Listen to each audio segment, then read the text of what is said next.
Hey y'all, welcome back to my channel Strands of Grace. Thank you so much for tuning in once again. So y'all, we have not spoken since I was 32 weeks and now our baby is here. His name is Elijah and we are so happy to have him here, and I'm so excited to share my birth story with you all. We really felt God's presence the whole time that we were in the hospital and that we were in labor. And I really hope that this story will encourage you.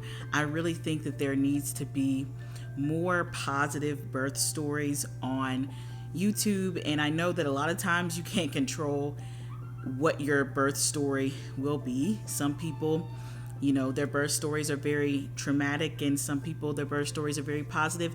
And I wanted to just share my positive birth story where we truly felt God's presence the entire time. And Elijah is here laying beside me with his daddy. So if you hear a bunch of baby noises, that's what it is. We ended up having Elijah at 39 weeks and 5 days.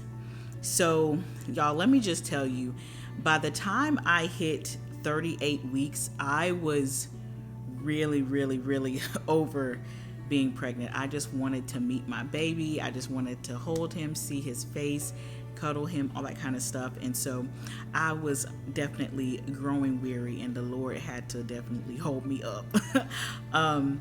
And so when I got to the 39th week, so I turned a new week every Sunday. I started having early labor symptoms and signs, and they were encouraging, but it was also discouraging because that Sunday, me and David both thought that I woke up in labor because I woke up with very bad cramps in my back, in my stomach, and in my kind of lower stomach area. And it turned out just to be, false labor.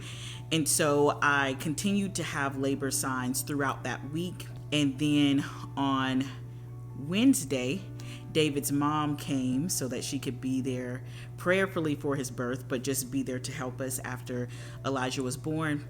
And I was like, you know what? I feel like Elijah has not come yet because David's mom isn't here yet. And so she ended up telling me that she was praying that he would wait to come until she got to North Carolina. So was not surprised about that. So he actually ended up coming on Friday. So I had literally 5 days of early labor signs, which, is not the worst. I know that some people are kind of in early labor for even 2 to 3 weeks. So I'm glad that that wasn't the case for me, but it was definitely a lot mentally, especially since I was like very ready to meet our baby. So on Friday morning, I woke up with cramps. This was about 4:30 in the morning. And if you know anything about contractions and stuff, when you're having contractions and you're laying down and you can still feel the contractions, then that is a sign that you could be in labor, because usually with false labor, contractions kind of go away when you lay down. And so I noticed that I was having a lot of contractions in bed. So I got up and started timing them because I didn't want to alert David immediately, because we had gotten up several times that week thinking that, I might have been in labor. And so it got to the point where my contractions were actually 3 minutes apart. But still, I was a little bit confused because I didn't feel them at all in my back. And my mom and some other women had told me, like, look for the signs of feeling it in your back. But I didn't feel it there at all. And so I was like, okay, well, let me go ahead and call the hospital. So I called the hospital and told them where I was feeling the cramps and told them it was 3 minutes apart. But I was like, I don't know, I'm not feeling them in my back. And the lady was like, ma'am, you need to go to the hospital right now. And so that was at 5:30. So I was up for an hour at that point. And so I went and got David up and I was like, babe, we need to go to the hospital. My contractions are 3 minutes apart. And at first he didn't take me seriously because I was so calm. And one thing that I was kind of saying our entire pregnancy was that I truly didn't know how I was going to handle the pain of contractions, because I had heard that they had felt like cramps, but personally, when I have my period, I don't feel any cramping at all. And so I didn't know what my pain tolerance would be. I didn't know how I would like handle labor and contractions. But for me, they weren't really that painful at that point. And also with me, when I get to a point where it's just like I have to do something, I tend to remain pretty calm. Yes, I was nervous about giving birth and scared, but I got to a point in, especially towards the end of pregnancy, where I was like, you know what, this baby has to come out. Like, he can't stay in inside my stomach for forever. And you know, it is what it is. And so I was just kind of had the mindset where it was just like, okay, it's go time. And so David thought that I really wasn't in labor because of how calm I was. And so he was taking his time getting out of bed, and I was getting very irritated. And yeah, when we were like leaving the house, he was like, well, let's not tell our moms yet, because we don't even know if you're in labor. They may send us home. And I was like, no, I've already called my mom. There's no stopping that woman. She's going to be at the hospital. And he tried to tell his mom to stay as well. And she was like, no, I'm going with you. And so we got to the hospital, and we got checked into triage. They checked me, and I was 4 centimeters and 80% effaced. And so I think they kept me because I was 80% effaced. So I was a little bit nervous about that, because I didn't want to have to stay too soon, because I didn't want to have any unnecessary interventions. I had just heard, stories about that. And so I was kind of nervous, but I was like, you know what? They're the doctors. They know what they're doing. At that point, my contractions were getting more intense, but they weren't like that painful. They were probably at about a 4 for me. The nurse also said that my water was probably going to break soon. Like, she could tell when she checked me. Then when we got in the labor room, I was still having contractions. They were getting more intense. I would say they got to a point where they were about a 6, and David was trying to talk to me, but I was just getting very irritated every time he would try to talk to me when I had a contraction. But like, thinking about it, they still weren't super duper painful, but they were just very uncomfortable. And the nurse had told me that, if I wanted to get an epidural, it was probably best to get it before my water broke, because then my contractions would be even more intense. It was not my desire to have an unmedicated birth. But even when I got the epidural, the contractions were very manageable for me. Looking back, I'm very glad that I was able to feel the contractions, because it is very empowering to know that your body and your pain tolerance can withstand something, and that you're literally about to like bring life into the world. And so I'm glad that I felt those contractions. The epidural was not that painful. Like, most people say the shot feels like kind of like a bee sting, but honestly, when you're in labor, when you're having contractions, that sting of a pain is not, the end of the world, because your contractions are probably more painful than that. And so when I got the epidural, I was about a 5.5 centimeters dilated. And so the nurse told me that she would come back and check me in 4 hours. And she was like, in 4 hours, you'll probably be at a 6. And she was like, since it's your first baby, you'll probably deliver between 5:30 p.m. and 5:30 a.m. And so she said, usually first time moms are in labor between 12 and 24 hours. And she was like, technically my labor started at 5:30, because that's when the contractions got super consistent. And so at that point, we let my mom and David's mom into the room, and we were all just waiting and praying.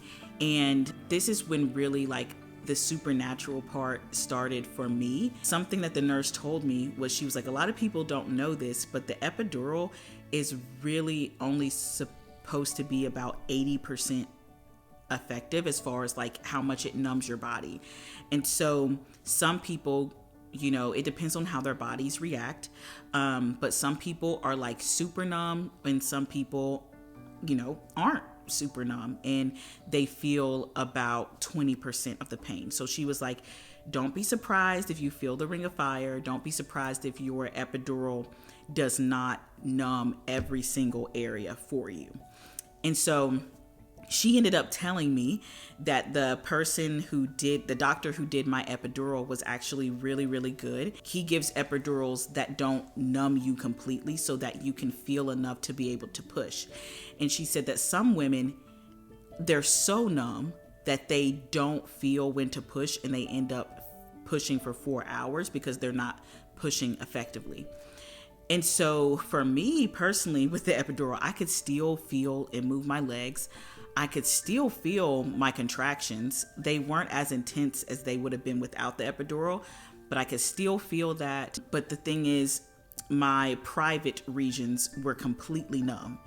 And I was telling the nurse that, and she was telling me, oh, you got a great epidural. Your private area probably is not 100% numb, so you'll be able to push. And I was thinking, I can feel everything but that area. And so I was getting very nervous. One, because she told me that I would be able to feel the ring of fire, which did not want to feel that.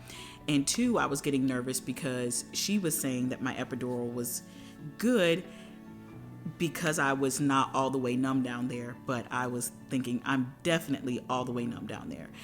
And so I just started praying. My family started praying. My husband started praying. We were all praying in the room, speaking in tongues, just praying over the birth. And I was specifically praying that God was going to help me push. I was like, Lord, I am completely numb down there. And so I don't know how I am going to be able to effectively push. I don't want to be pushing for 4 hours. And so you're going to have to help me. And I don't know if y'all have heard I Will Exalt You by Hillsong. And there's a part in the song that says, because you are with me, I will not fear. And I just started saying that over and over again in my head. And I was just like, Lord, you have made me for this. And because you are with me, I am not going to fear. Your strength is made perfect in my weakness, and you are going to take over when I can't do it, even if I can't do it. And so the nurse came back at 2:00, which was 4 hours later. She was expecting me to be at a 6 centimeters dilated, and she checked me and she was like, oh my gosh, you're at 10 centimeters dilated. You're ready to push. Keep in mind, this is 2 p.m. Labor started for me at 5:30. So this is very, very fast, especially considering that this is our first baby. And so she said, we're just waiting for the doctor to come back from surgery. And this is something else that I wanted to tell y'all.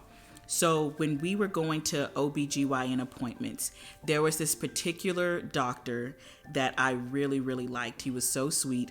I'm surprised that I really, really liked a guy doctor that much, but he's like an older man. He's not creepy. And I was like, I really, really hope that he's the doctor who delivers our baby. And then later in our pregnancy, we met another doctor that David and I really liked. And so I found myself hesitant to pray that we would have the doctor that we wanted to have when we went into labor, because I was like, you know what, we can't control that. I found myself fearful to pray for it because I didn't want to be disappointed if we had a doctor that I didn't necessarily want to deliver our baby.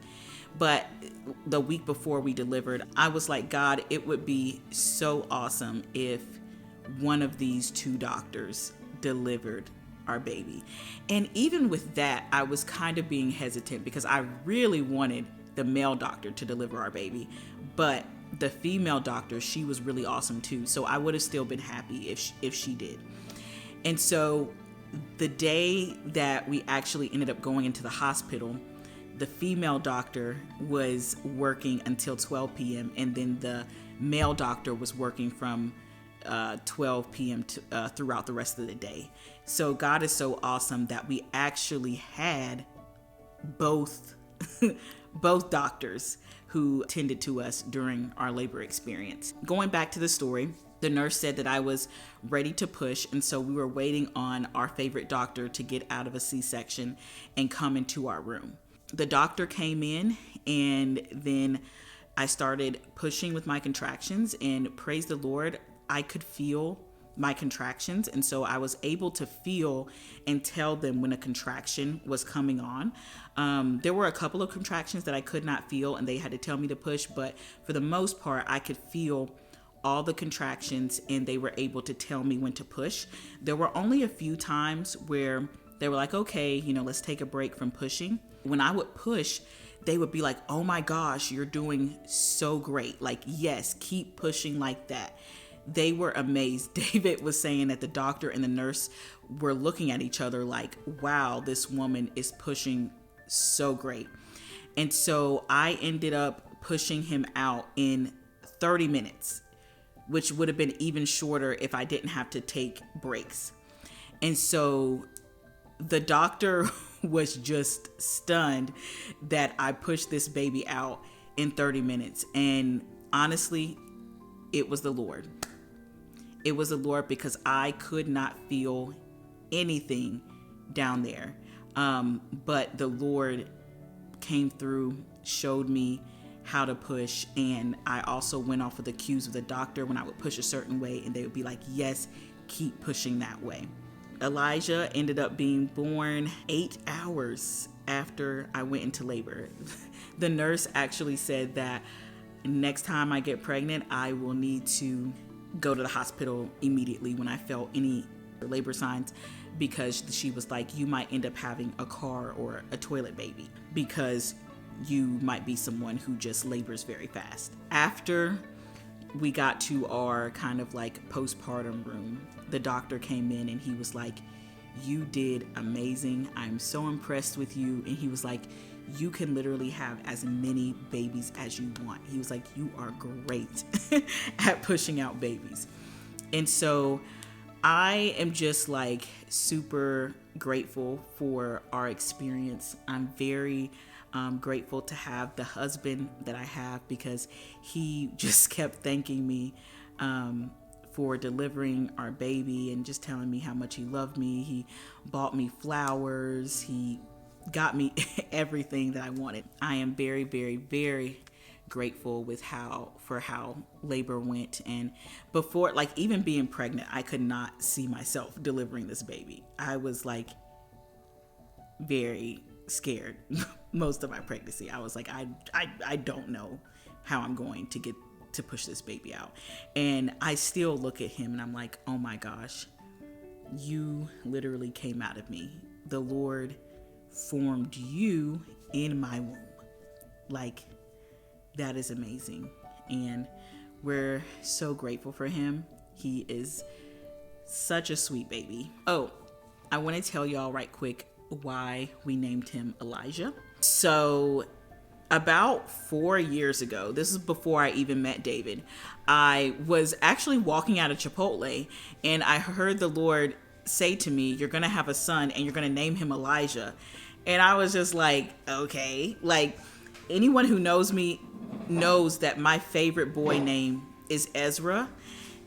And I had always planned to name my baby Ezra. And so I was just like, okay. And so then on, I knew in the back of my mind, okay, I'm going to name my first son Elijah, and hopefully my husband will also be on board. And the crazy part is David is very picky with names. We've only maybe agreed on 3 or 4 names in general for any of our kids. When I brought up Elijah to him, he was like, oh, that's actually like a really great name. And so praise the Lord for that. Me and David, our family, we've been particularly praying into Elijah's calling. We believe that he has a great calling on his life, and we know that he's going to do amazing things for the Lord. And I just can't wait to, continue to raise him and disciple him and see what kind of man of God he becomes. So, yeah. that's it. I hope that y'all enjoyed our birth story and that you got some kind of, inspiration from it. And if you're watching this video and you are currently pregnant, I pray that your birth experience goes really well, and that you're even surprised by what you can do and your capabilities. God has created you to birth this baby. Your body knew how to create the baby, and your body is going to know how to push the baby out, whether you have a C-section, vaginal birth. God has created your body to prepare and to execute all of that. And so don't fear, you got this. And thank y'all for watching this video, and I'll see you next time.